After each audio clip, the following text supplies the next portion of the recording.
Bitcoin BTC is rallying, but that doesn't stop its critics from, well, criticizing it. It's perhaps even provoking them to increase their attacks on the world's #1 crypto, calling Bitcoiners irrational, questioning the coin's scarcity, calling it a fraud, and questioning if it's money or what. Some accidentally make a case for it though. Much of the criticism on BTC's scarcity seem to come from people who either don't know that Bitcoin is capped at 21 meters, or do not understand the concept, or have unknown intentions. Either way, this time around a debate started following a series of tweets on Bitcoin by longtime BTC skeptic, financial commentator Frances Coppola, in which, among other things, she claimed that subdivision eliminates scarcity.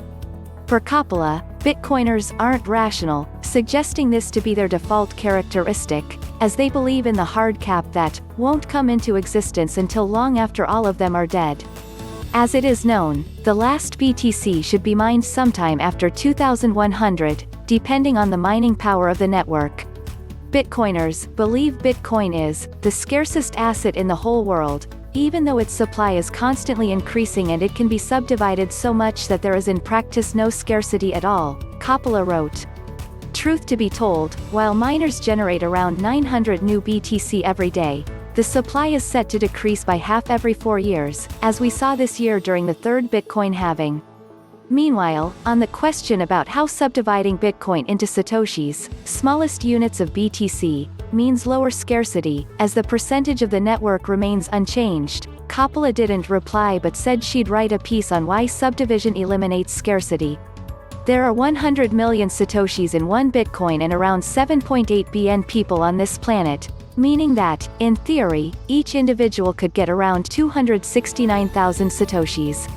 However, it is also possible that new decimals can be introduced, but again, it would divide the same BTC.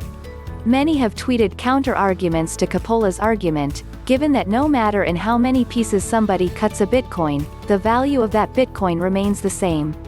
It's not to say that everybody in the world couldn't possibly own a tiny piece of that pie, or pizza if you will, but would it be worth it? If we cut this pizza into 8 billion slices we can feed the world, wrote Swan Bitcoin's Brandon Quittem. Quite a few people within the Cryptoverse suggested that Coppola discusses matters she's not knowledgeable about.